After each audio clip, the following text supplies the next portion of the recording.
Chalissery soccer association ഒരുക്കുന്ന മൂന്നാമത് അഖിലേന്ത്യാ സെവൻസ് ഫ്ലഡ് ലൈറ്റ് ഫുട്ബോൾ മേളയ്ക്ക് ചാലിശ്ശേരിയിൽ തുടക്കമായി.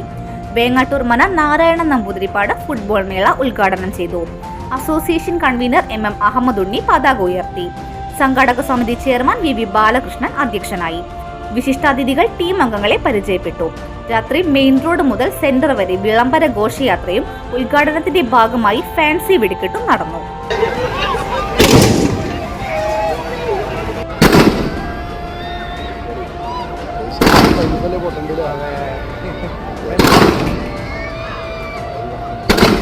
ഉദ്ഘാടന മത്സരത്തിന്റെ ആദ്യ പകുതിയിൽ 2 ഗോളടിച്ച് മുന്നിട്ട് നിന്ന ലിൻഷ മണ്ണാർക്കാടിനെതിരെ ഹണ്ടേഴ്സ് കൂത്തുപറമ്പ് 1 ഗോൾ തിരിച്ചടിച്ചു. വാശിയേറിയ കളിയിൽ ലിൻഷ മണ്ണാർക്കാട് വിജയിച്ചു. ഫുട്ബോൾ മേളയുടെ ആദ്യ ദിനത്തിൽ മത്സരം കാണുവാൻ ആയിരങ്ങളാണ് സ്റ്റേഡിയത്തിലെത്തിയത്.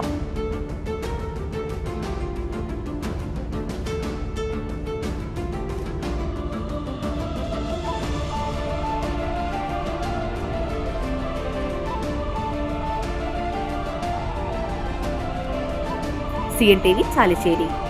കൂടുതൽ വാർത്തകൾക്കും ദൃശ്യങ്ങൾക്കും CNTV ഫേസ്ബുക്ക്, യൂട്യൂബ്, ഇൻസ്റ്റഗ്രാം പേജുകൾ ഫോളോ ചെയ്യുക.